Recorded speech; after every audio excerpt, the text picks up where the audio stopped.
আসসালামু আলাইকুম সবাই, আশা করি ভালো আছেন। আপেলের আচার বানাচ্ছি। এই মাঝে মাঝে হয় না, কিছু আপেল আসে একদম টক, যেমন এইটা একদম টক টক আপেল খেতে পারি না। তো ভাবলাম এগুলাকে আমি কেটে আচার বানাই ফেলি। ছোট ছোট টুকরা করে নিয়েছি, আপনার যেমন মন মতো টুকরা করতে পারেন, আলু ভাজির মতন মিহি কুচি করতে পারেন। অবশ্যই লাগবে সর্ষের তেল, সাদা ভিনিগার, হোয়াইট ভিনিগার।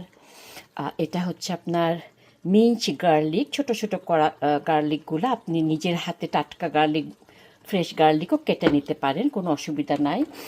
এখানে আছে আপনার ঝোলা গুড়।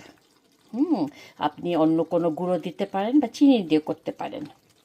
আর মেন মেন জিনিসটা হচ্ছে মশলা।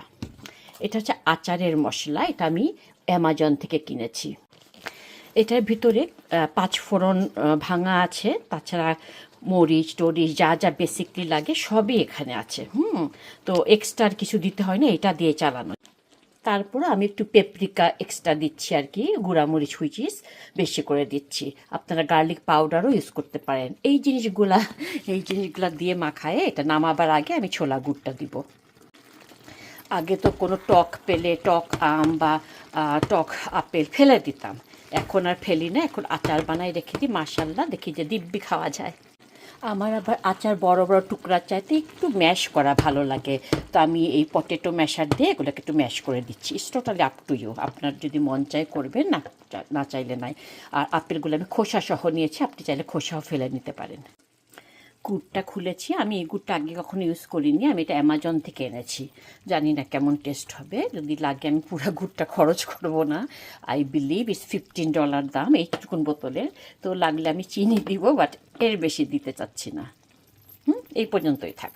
জি, আপনার এখানে এখন এক গাদা কাঁচামরিচ দিতে পারেন, যে যেমন ঝাল খান, অথবা শুকনা মরিচ দিতে পারেন বা চিলি ফ্লেক দিতে পারেন। আমি শুকনা মরিচগুলোকে একটু ভেঙে দিয়েছি।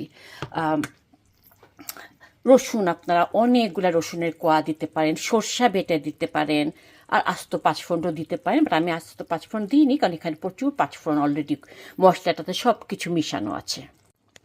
আমি সামান্য চিনিও দিলাম, বললাম যে গুড়টা বেশি খরচ করতে চাচ্ছি না। তো এটাতে কোনো পানি কিন্তু লাগাবেন না, আমি এটাতে ভিনিগার ইউজ করেছি, হোয়াইট ভিনিগার। ঠিক আছে, এখন এটাকে আমি একটু গলায় ফেলবো, যে যেমন নরম করতে চান। আমার ম্যাশ হওয়াটা ভালো লাগে, সফট একদম ম্যাশ হওয়াটা ভালো লাগে, তো আমি এই জন্য এটা অনেকক্ষণ যাবত ঢাকনা দিয়ে ঢেকে রাখবো যাতে গলে যায়।